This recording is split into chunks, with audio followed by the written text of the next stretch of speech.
Everman escaped into the studio today. Conor Darty. No sleep, just looking at tweets all night. We've no time to talk about Aston Villa. What? Shane, I might get you to, if you could, or even Paul, if you could, just play through the Steiner clip just so we can have a listen. Fuck. 4th and 5th, but Gene, we finished 4th and 5th here. You fucking look like rock stars, huh? And now we're a bunch of wanker. Yeah, bunch of fucking clowns here. Just if you're thinking after like 40 seconds, it's like, is that all the Villa we're doing? It's we'll kind of come back to it because talk to you about it almost in a bit more depth for like 3, 4 or 5 minutes, whatever we want to do. Yeah, anyway, 3, 4, 5 minutes, 10, 15, 20, whatever you think. Yeah, cancel Gary Breen. A4 of our shiny new venture. Prince William's never felt better. Conor Darty, Derry to his core, and Prince William shared an experience. Jeez Louise, they don't get there often, but when they do, Aston Villa, it's a European love affair. You danced into the office today. I thought you'd be insufferable. You've been okay. I think I play this card every so often. Then once you get to where you want to go, you just play the smug card in every so often. I imagine it's even more annoying for you. It was amazing. I mean, it really was. So Gary Breen's going to join us later on. He will be talking Aston Villa, Arsenal, dreaded international week looming. Eimer Hallgrimsson talking today to the media, so that is on the way very shortly.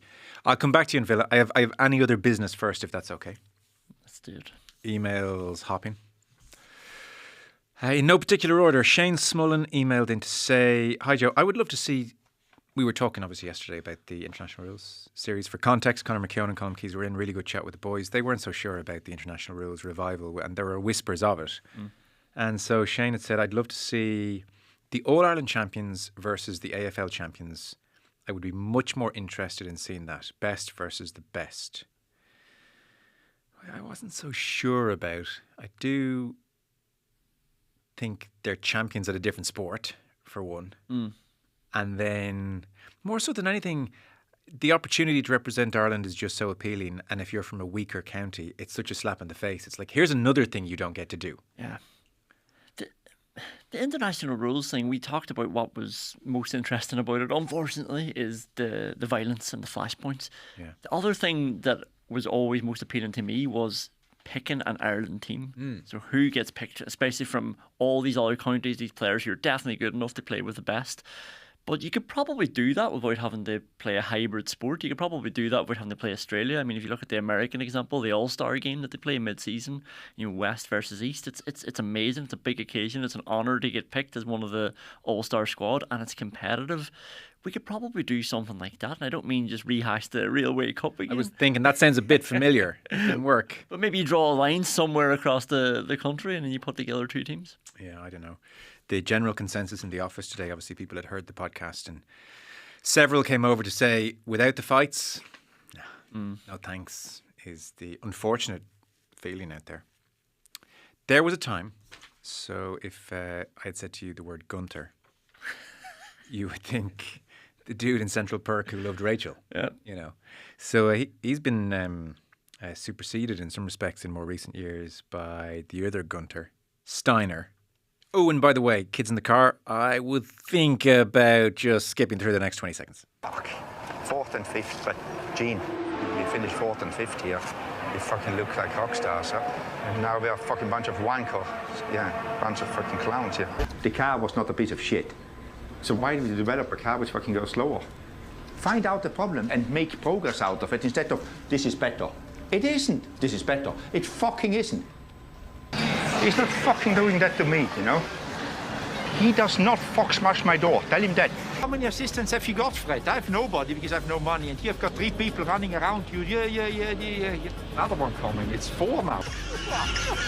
You're so stupid. Gunther Steiner.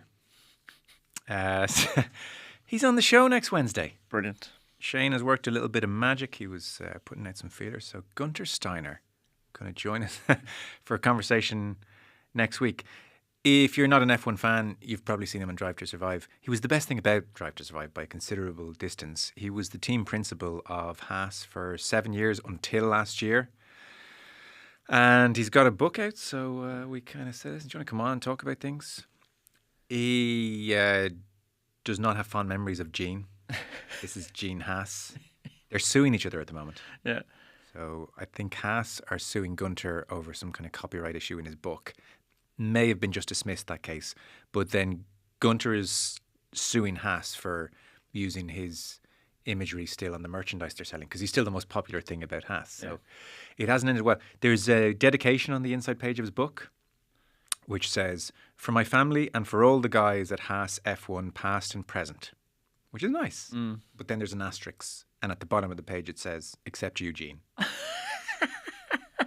He's brilliant. I mean, you said he's the best thing about it. He's the main character of that show. I mean, for non-F1 fans, he put Haas on the map. Yeah. And I think the reason he was so popular is that he resonated. Like, Gunther was the everyman on this show in this mega rich sport that you couldn't aspire to, world that you wouldn't, really live in.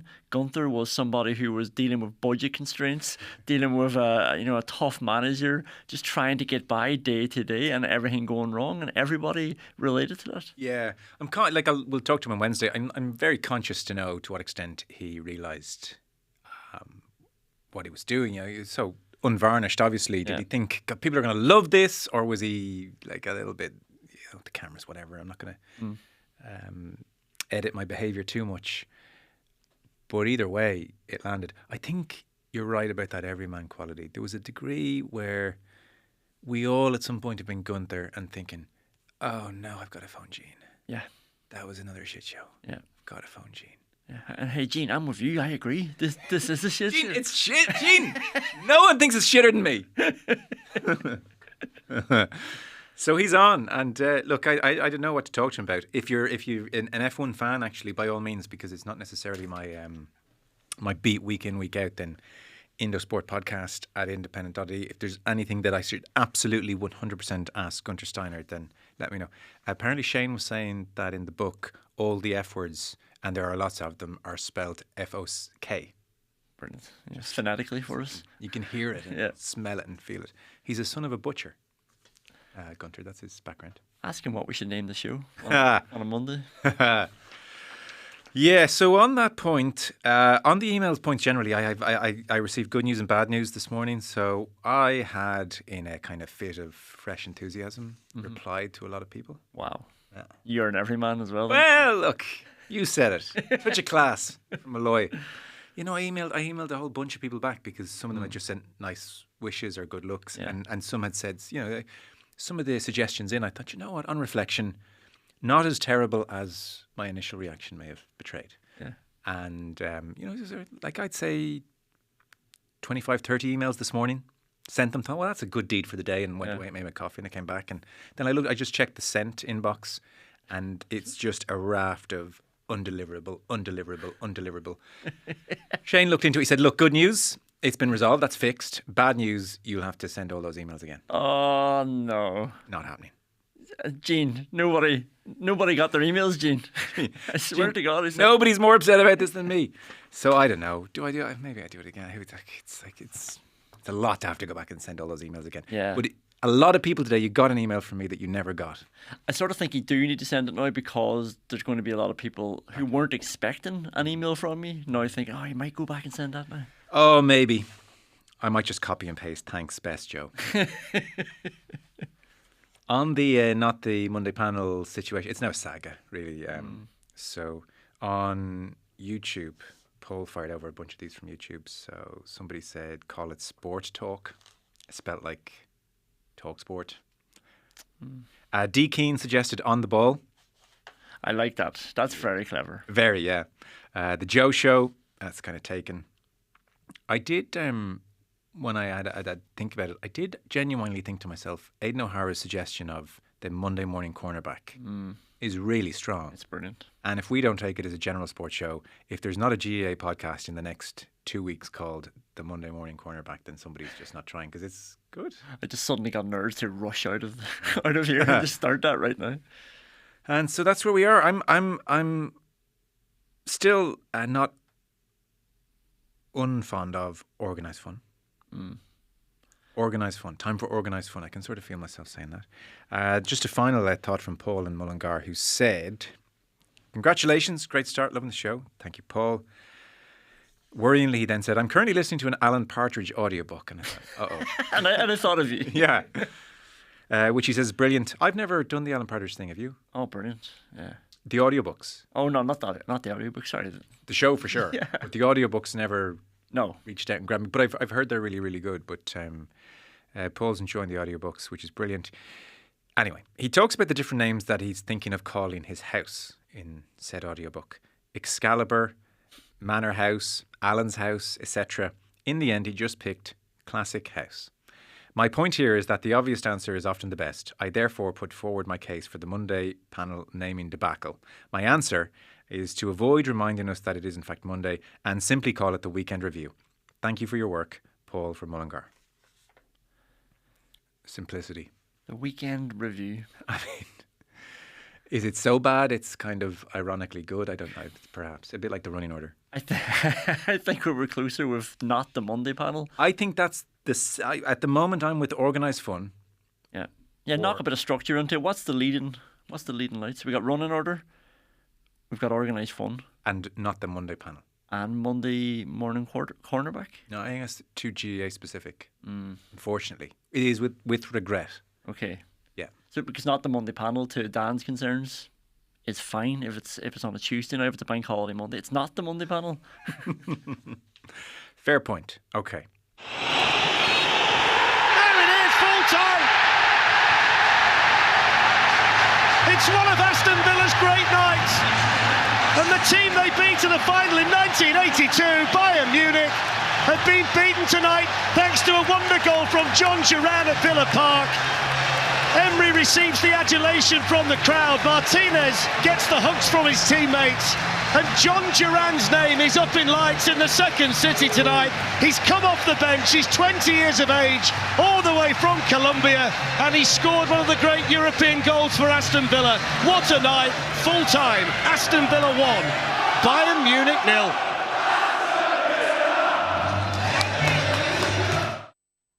Crowd kind of amazing. Oh. On Prince William. I'll get on to the good stuff in a second. How self-conscious do you think he is? He's obviously incredibly aware that the cameras are on him a lot. He's obviously aware that there's a general PR aspect to his job. Like, this isn't, Rod Stewart goes to a Celtic game. He doesn't really care if you catch him in the throes of celebrations or if he's picking his nose. It doesn't really matter. But for Prince William, where imagery is about 95% of the job, he must be keenly aware that I need to display my common touch credentials here, my genuine understanding of football and love for Aston Villa. And I thought, it was a self-conscious display I felt from Prince William. He knew I'm on screen a lot. And if he didn't know initially, he would have received a message from somebody to say, Your Highness, just to let you know, this is happening, so be aware. I always wondered sort of the train that he's on now. Like, did he go to a match because he wanted to go to a match? Did he go to a match for that reason? You said it'd be good for me to get out of the capital, go down the country, go to a match. And then it sort of became a weight of expectation then that he had to continue to show his common touch, because that's one of the things that himself and Harry had always been praised for, that they were, they were one of us. Almost, I say that with a big pinch of salt. Fresh, young. Yeah. But there is also an element of he's been with Aston Villa through the dull days as well. I mean, he was going to championship matches when it would have been easy for him to just exit stage left. And so it's a sincere thing, you feel? Yeah, Villa were down there for 3 years. When he came back up, people might not have even remembered that he was still a fan. But it was those famous scenes of him, and it did look like he forgot the cameras were on after he got promoted, and him and John Carew hugging, and it's really nice moments over the years of him. And Emery speaks very highly of him as well. Because I was just curious. I suspect, like a lot of people, you don't really think too much about his Villa connections all that often. So I googled actually, why is Prince William, and straight away the suggestion was an Aston Villa fan. So he talked about He has friends who support Villa, and the first game he went to was an FA Cup game, Bolton Aston Villa back in 2000. That was the year they got to the final. Lost to Chelsea. Yeah, 1-0. He said it was fantastic. I sat with all the fans, my friends. I had my red beanie cap on. I sat with all the Brummie fans, and I had a great time. It was the atmosphere, the camaraderie. I really felt there was something I could connect with. So that's his story, and he's sticking to it. It is such a strange existence, and he must be acutely aware of the PR war. Did you ever read Spare? No. It's really good. This is Prince Harry's book.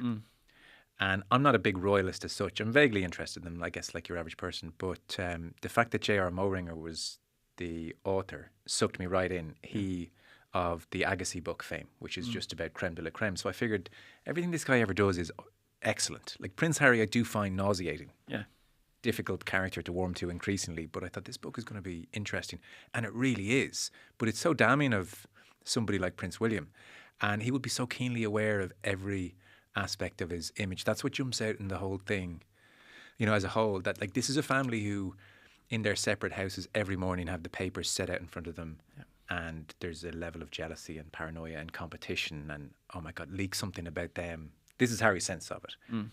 But also, like, William comes out of it terribly, to the point where one thing I always remember about it is there is a period in Harry's life where he very genuinely, you know, he's had a horrific situation with his mother dying, and he finds a great comfort in going to Africa, and he falls in with some conservationists They're from around the world, but they work obviously to keep animals safe from poachers, and he goes and camps with them for weeks on end every year, tells them things he doesn't tell anyone, etc. And so he's really building this kind of very real affinity with Africa.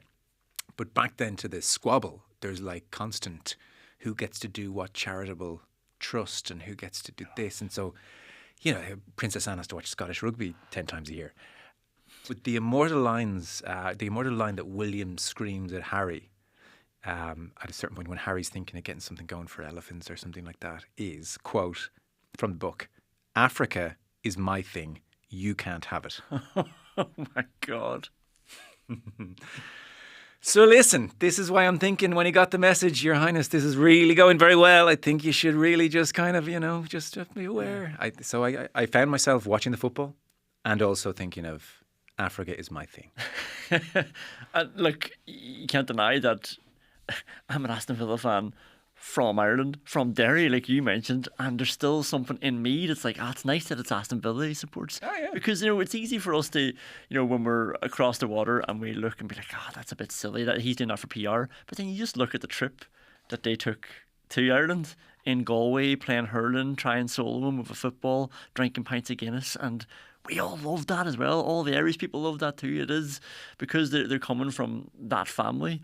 There is something that people warm to when they are showing a bit of that common touch, like you say, and even if it is for PR reasons as well, but it's also a way for people to get their story on the big stage. Yeah.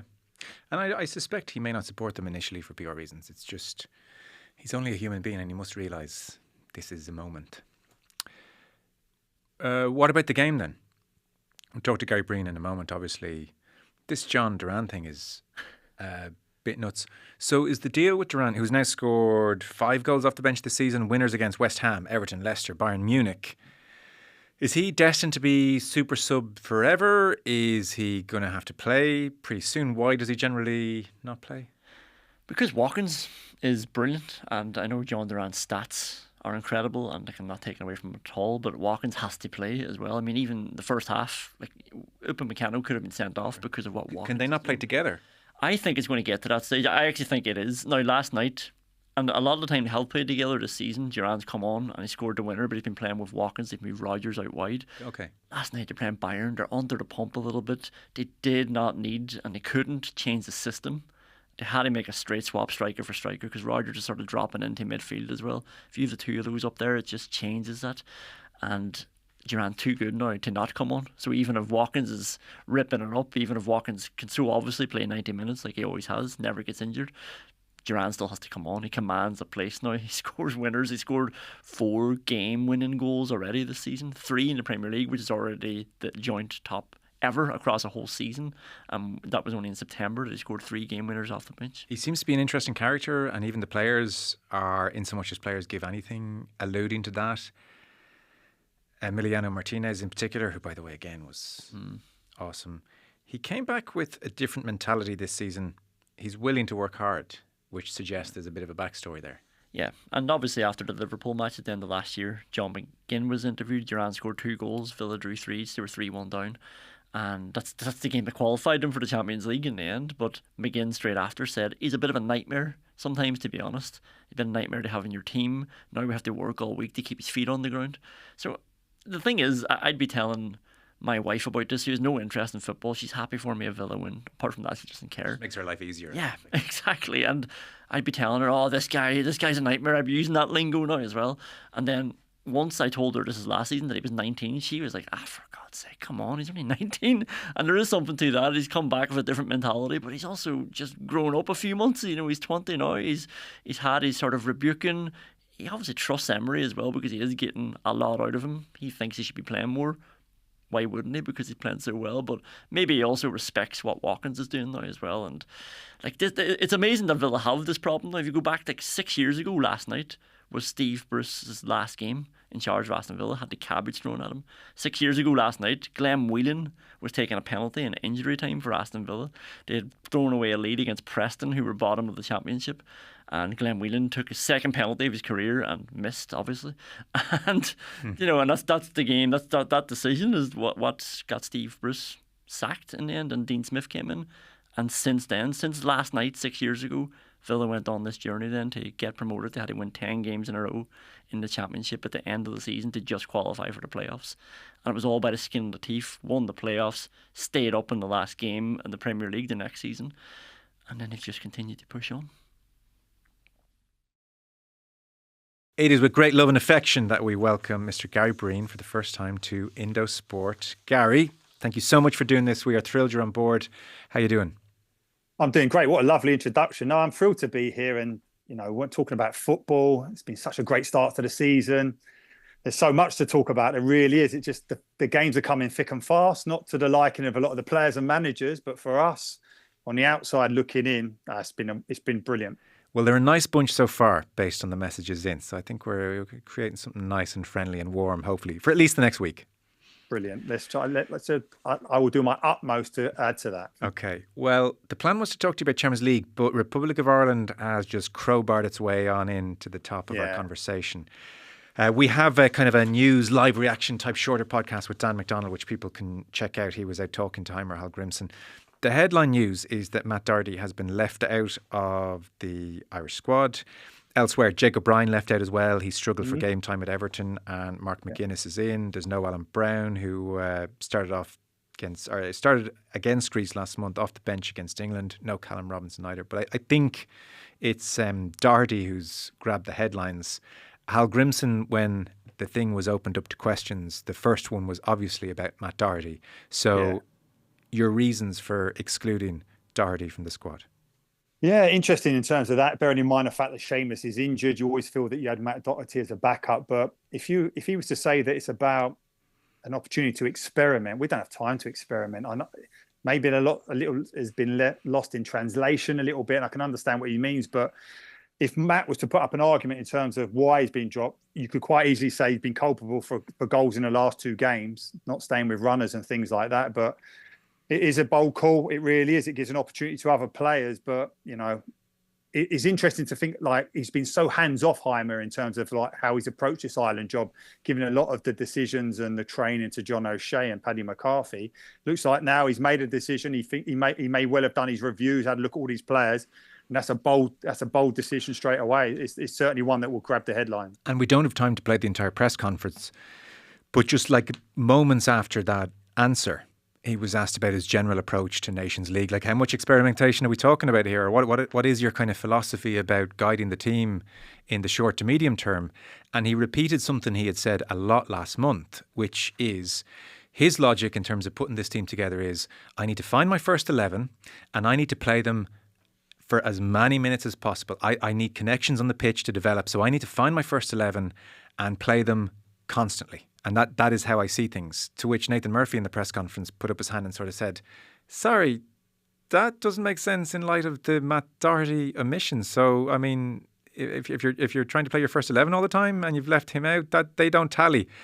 And Hal Grimson sort of was like, oh, well, look, it's a mix of both. It's a mix of both. It's Dan McDonald's sense, and people can listen to that podcast as well in the feed, was, look, this is a drop-in. And he's just trying to be diplomatic about it. Yeah, I mean, listen, Dan is so good in terms of the insight he gives us being in and around those press conferences, and you get a feel more than what's the actual words that may well be presented to us in print. But my immediate reaction is, yeah, he's been dropped. Simple as that. You know, as a player, you know it.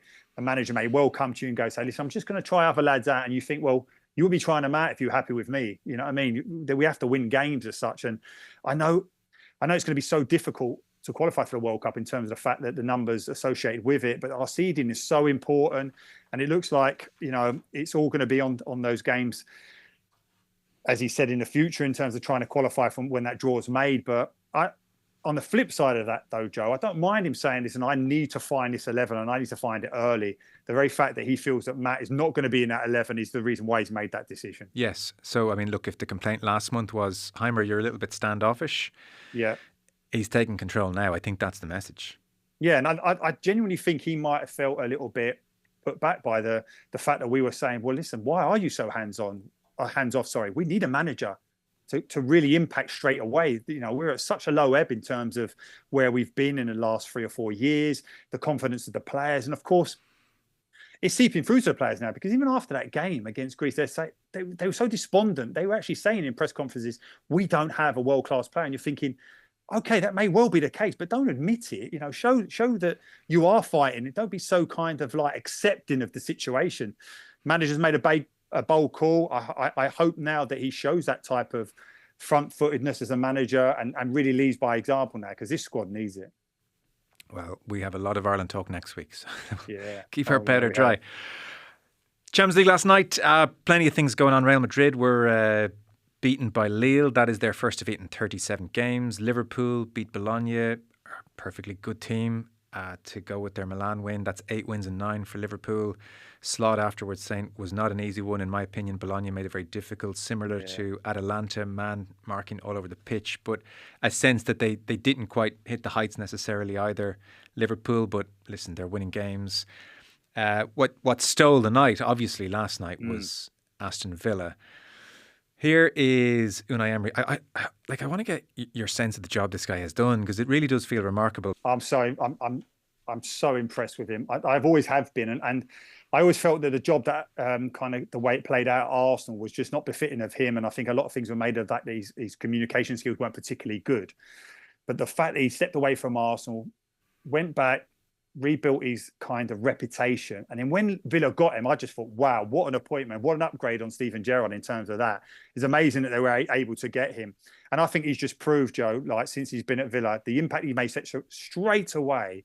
He is an elite level manager that the top clubs in the world must be thinking, I'm frustrated that he has slipped through our hands as such. But in terms of what he's done to that Villa team, and that's not necessarily just in terms of the players he's brought in, but it's the players that he inherited, how he's elevated their games on a personal level. It's been a remarkable job that he has done, and it just seems to get better. Topped off by that performance last night, you get a European giant like Bayern Munich coming to the ground.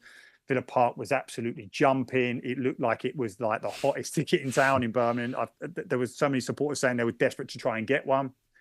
And then they put on a performance like that and a sensational winning goal. I mean, it was just a brilliant night for everyone involved. Yeah, it did look amazing.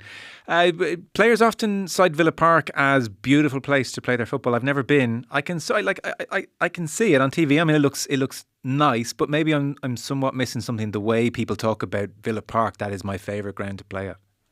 It's got that traditional feel, Joe. If you think about going to the old Hybrid and walking in, it just seems to have that type of stature. I would have been playing for Villa's big rivals, Birmingham, Wolves, throughout my career, Coventry.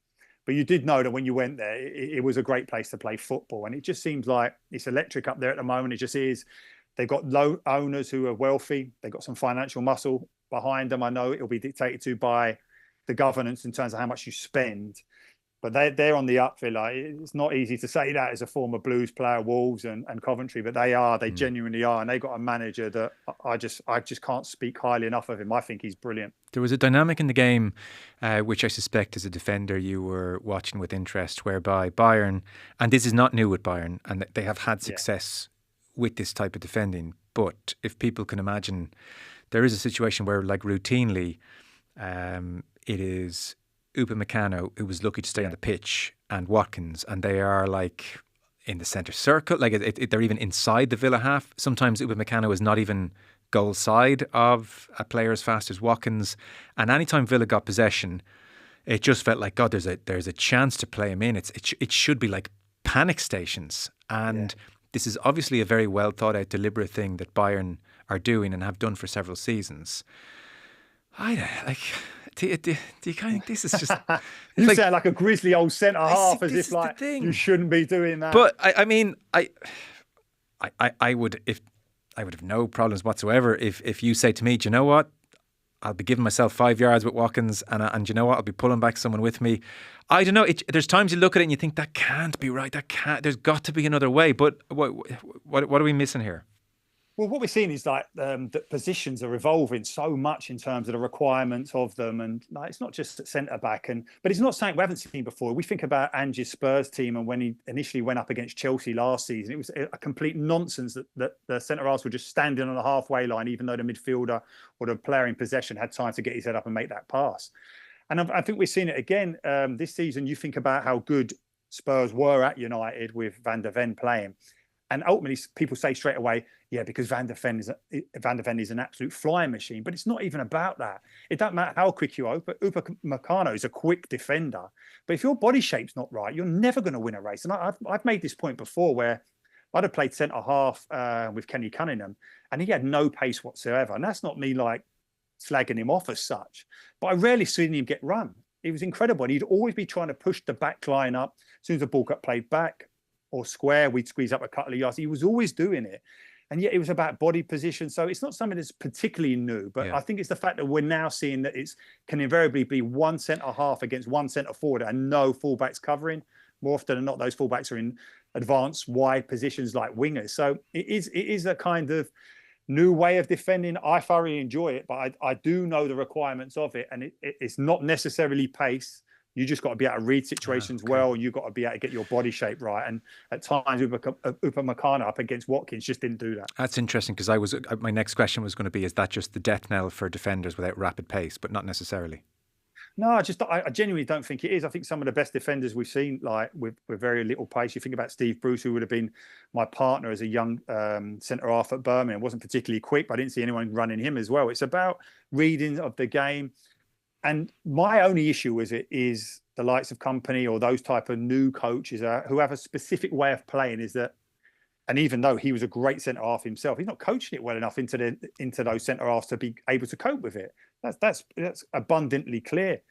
I think you need to know exactly and recognise when you need to open that shoulder up to make sure you're facing the way the ball's playing. You need to be able to adjust, drop off of both hips and stuff like that. They're things you should be coaching. Didn't seem like it had been done last night. Did you learn a lot from Bruce? Oh, I learned an awful lot. And I would have learned a lot about from Kenny Cunningham as well. And I think also, you think about Mick McCarthy playing for Ireland, not particularly quick, but that defensive line with him and Kevin Moran would have squeezed high. You know, they would have been having the likes of Lineker running in behind them, Van Basten. They weren't sitting on the edge of their box, were they? You know, keep them under pressure, Jack.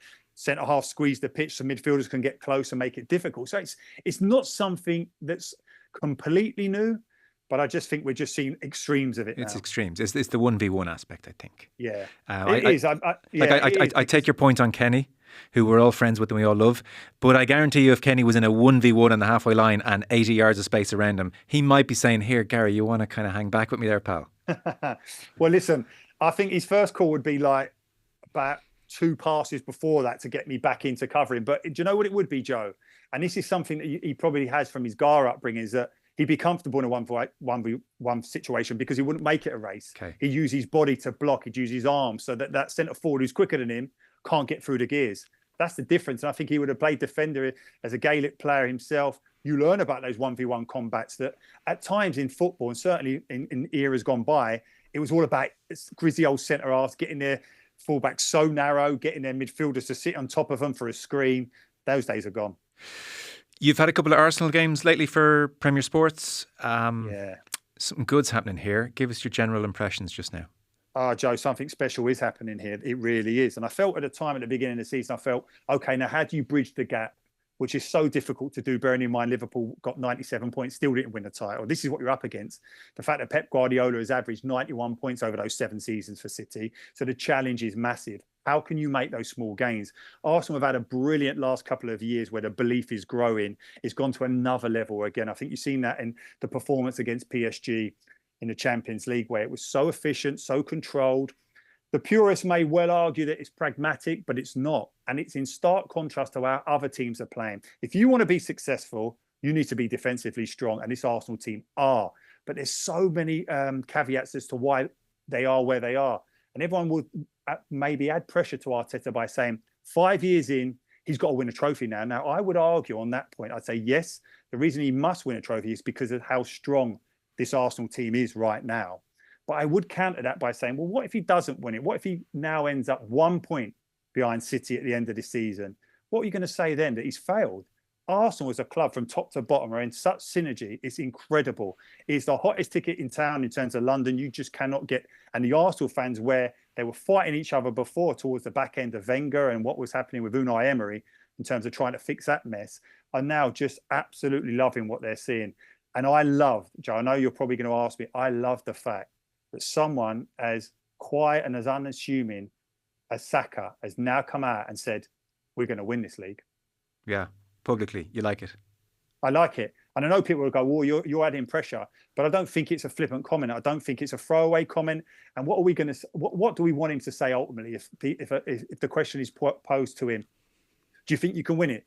We don't want to hear the usual generic stuff. Oh, take one game at a time. He said, yeah, if you want me to ask, and I'm giving you my honest opinion, I think we're going to win it. And I don't think there's many people who would disagree. We know how great City are, but it just feels like they have got some difficult moments as Arsenal are really in the ascendancy on their shoulder.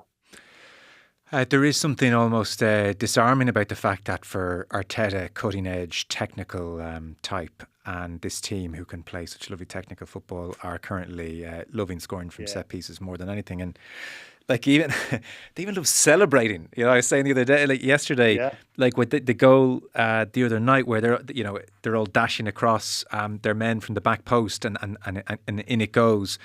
And like they're sort of like in a flying V formation, and they just keep running and celebrating with each other. And they're just like, our favourite goal to score is a set piece. Joe, do you know when you watch them, okay? Yeah. And they get that corner, it's sheer panic in the opposition. Well, do you remember I was going to ask, in the day when Rory Delap used to get the ball for a throw-in for Stoke, and the opposition would rather give away a corner than give away a throw-in because they knew what was coming. It's so meticulously designed in terms of, even watch Saka taking it on the left, the left foot in swinger, and Rice on the other. It's all like breathing patterns before they take it. It's so reminiscent of like a play in an American football game where they set it all up. There's triggers, bang, let's go, and they do it. And it's incredible how good they actually are at it. And it just shows you that those fine margins, and you think about, well, I certainly think about Arteta and his upbringing as a footballer. He came out of Barcelona, so you think he'd be that tight, and he's worked with Pep, and he was a player for Arsene Wenger. So you think and also you think he'd be like veering towards that type of football. But it feels a little bit like as if he's adopted when he played for Everton under David Moyes, in terms of being so hard to beat. Yes. And they must obviously identify that we can do all we want to achieve by making ourselves hard to beat, and then allowing that quality that they do have. Saka, he goes past people as if he's tiptoeing past them. It's incredible. Havertz is such a success story, and there's so many of them. It's remarkable what Arteta's done. I wouldn't be mad into all these kind of like these David Brent type of things that he does with the players about, a pickpocketer and all these type of things, but he's doing brilliant with them in terms of getting the maximum out of these players. And there'll be so many people who would have said, why are you signing Havertz for 60 million? Well, he's proven now why he's done it. Yeah. They would have said, why are you signing Odegaard, who had struggled at Real Madrid when you had Joe Willock? They let Joe Willock go to Newcastle. He scores about 9 goals on the spin for them. The pressure's on Odegaard. Well, now you're seeing it because Odegaard is an incredible player, playmaker, does everything that Ozil did, but runs around and presses and is an incredible leader as captain as well. And it's just not like those guys. There's so many of those stories. Ramsdale, why did you feel the need to upgrade to a goalkeeper? The reason why is that Ramsdale is a very good shot stopper, but by his own admission, struggles with concentration. As soon as Arteta must hear that, he's thinking, we're developing a top-level footballing team here where a goalkeeper is not going to be worked all the time, so his concentration level will have to be high. And Raya's proved him right this way as well. I just can't speak highly enough of Arsenal. I know people will go, well, you're an Arsenal fan as a kid. It's not about that. Sure. I just admire when I see teams who are getting every ounce of ability out of them, especially when you see other teams like United, this just going from one problem to another. Just one last one on how teams are defending Arsenal at set pieces. So, yeah, two things jump to mind, and it's difficult without TV pictures. But against Manchester City, as I sat watching at home, and Gabriel's on the penalty spot in a kind of 1v1 with, I think it was Doku bizarrely originally, but then Walker the second time. But like what jumped out, say, like if you compare the two goals we're sort of alluding to, that one against Man City and the one last night. So against Man City, they're in this kind of zonal defensive formation where everybody seems to be at the front post, and Gabriel sort of says, okay, I'll go back post. It seemed odd to me. And then last night, in terms of the defensive setup, again, if people didn't see the game, you've got all of the Arsenal players grouped together at the back post. You've got, again, PSG in a kind of zonal defensive formation. To be fair, unlike Man City, they were spread more evenly across the box. But somebody like Barcola, who's a very attacking player, was at the front post. And he's at a disadvantage anyway because, okay, Saka has a head of steam. Saka's going front post and he's running across Barcola. It strikes me as really hard for Barcola to suddenly get off his heels and go with Saka not to get ahead of him. You put the two things together, I kind of think, I'm not sure they're defending these brilliantly either. No, do you know what? I've been so disappointed with how teams have set up. And ultimately, when you're a defensive coach, what you want to encourage and instill in those players defending that situation is you want to enjoy it. You have to say to them, their mindset has to change. It has to go from being, please don't let the ball come to me, to please let the ball come to me, and attacking it at its highest point. And it's just sheer panic. You can just see it. The only team I've seen do reasonably well, even though they got caught out right at the end, is Leicester at the weekend. I think they faced something like 17. Double figures in terms of 17 was the goal, yeah. 17. And do you know what they did, Joe? The ones who were in those zonal positions didn't even open their body. They just stood there and said, I'm attacking this ball at the highest point, and they went and got it. They didn't get affected by all that running around and that nonsense that Arsenal like to create. They like to create that sense of panic. Last year, if you remember, Ben White would be grabbing the goalkeeper's wrists and he'd be just going into a meltdown because someone had come anywhere near him. Now, with the new remit and laws, you can't affect the goalkeeper like that, but they're doing it in other ways. And that's what I would be coaching. I thought Leicester did it really well, but unfortunately, it got to about the 95th minute and they got succumbed to that one at the back post where Trossard, of all people, is one that gets the contact and gets the own goal off of Ndidi. But I don't know. I just think as much as we're talking about attacking set pieces, whoever's coaching these teams defensively needs to do it better. And there is a caveat to that, Joe, because look at Arsenal's physique. When you used to play up against the great Arsenal teams, think about the 98 double winning team. I'd been in the tunnel against them and everyone was 6'4". And then even their creative players like Anelka, Bergkamp, and later on Henry, they're all big units as well. So that's what you've got to counter. And that's what he's identified, Arteta. He's gone so far away from the way Wenger was towards the end and recruiting a team that looked like a Barcelona light version. He's getting like big guys, physical, really commanding figures who can play. The perfect blend for me anyway. Just the last one, Gary. I know you're doing the Manchester United game tonight for Premier. They're away to Porto.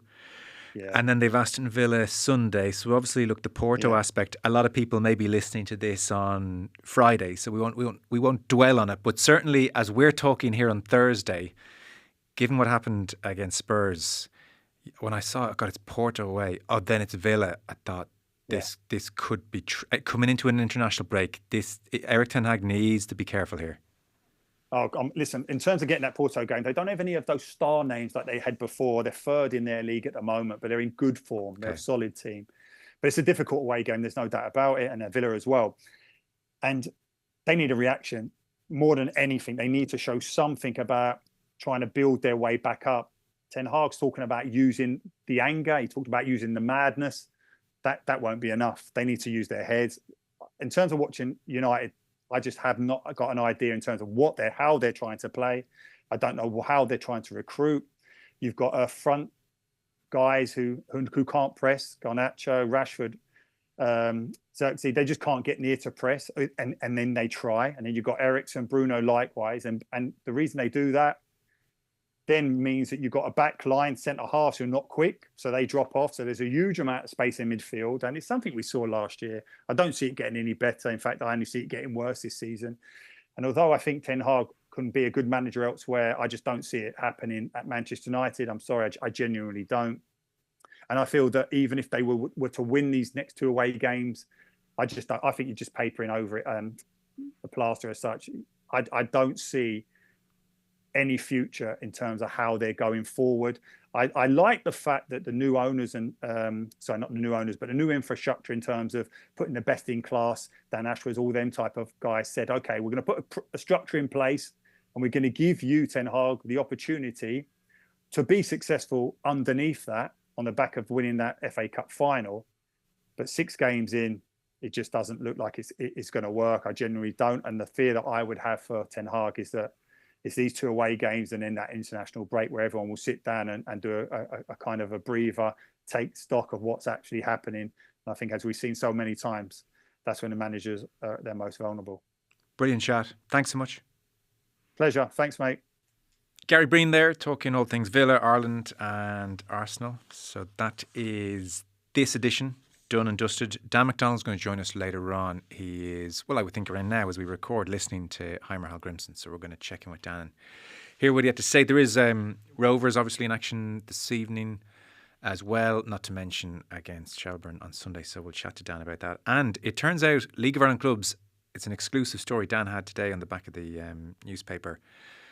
Like a bonanza, a UEFA bonanza of €350,000 every year for every Premier Division club ad infinitum. Whereas before they were getting 70 grand a year. That has now jumped up to 350 grand a year owing to the Swiss Champions League model, more money for all the big clubs and a sense of trying to keep everybody else happy, voting blocks, all these kind of things. So a huge windfall for the Premier Division clubs. So that's something we'll touch on with Dan as well. Here's a very childish question to finish on. Who is your favourite Aston Villa player? I feel like that's the kind of thing you'd ask a 10-year-old, but I'm going to ask you. Well, I'm all up for that. Yeah, it used to be Jack Grealish, obviously, but broke my heart. Yeah, my only DM to Jack Grealish on Instagram. Stop. Just said, "I love you." Stop. What age were you in? May 2019, so God. 5 years ago. I wasn't that young, Joe. That is mortifying. Yeah, we got it promoted. And I wish I didn't send it, but I did. I can't delete it. You still have a soft spot for him. I do. I like him regardless, even of the Ireland thing. I think he's great. I do. I feel sorry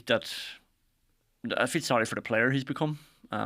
He's become this robotic. I wonder, did he watch that game last night and think? Yeah. And I wish I would stop wondering that. You know, I'm watching that atmosphere thinking, I still love you. Exactly. You know, wanting to text him saying, "Did you see me on the TV?" Has anybody filled that hole in your heart? No, Watkins is getting there, but Grealish was just different levels. And the reason Watkins is so, likeable because he scores so many goals, assists so many goals, but he's just worked so hard as well. I mean, I used to love Andy Vyman. That was the levels I was at because he just gave everything. Watkins gives that, but he also has the talent to back it up. The most cringeworthy, pathetic message you've sent to a footballer, Indo Sport Podcast. Okay, we're done.